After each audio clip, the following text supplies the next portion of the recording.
తమిళనాడులోని వెల్లియంగిరి అటవీ ప్రాంతంలో అక్రమంగా నిర్మాణాలు చేశారనే ఆరోపణలు ఎదుర్కొంటున్న ఈషా ఫౌండేషన్కు సుప్రీంకోర్టులో ఊరట లభించింది. ఈ వ్యవహారంలో మద్రాస్ హైకోర్టు జారీ చేసిన ఉత్తర్వుల్లో ఎలాంటి జోక్యం చేసుకోలేమని స్పష్టం చేసింది.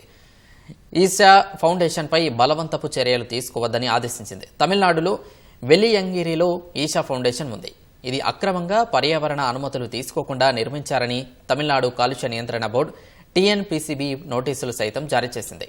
ఈ నోటీసులపై ఈషా ఫౌండేషన్ మద్రాస్ హైకోర్టును ఆశ్రయించింది. విచారణ చేపట్టిన హైకోర్టు టీఎన్పీసీబీ నోటీసులను కొట్టివేసింది.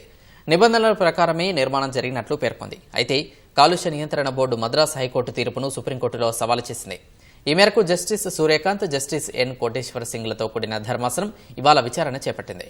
ఇరువైపుల వాదనలు విన్న ధర్మాసనం ఈషా ఫౌండేషన్పై బలవంతపు చర్యలు తీసుకోవద్దని టీఎన్పీసీబీని ఆదేశించింది. యోగా ధ్యాన కేంద్రం అన్ని పర్యావరణ నిబంధనలు, కాలుష్య నియంత్రణ మండలి ఆదేశాలకు లోబడి నిర్మాణం జరిగినట్లు ధర్మాసనం తెలిపింది.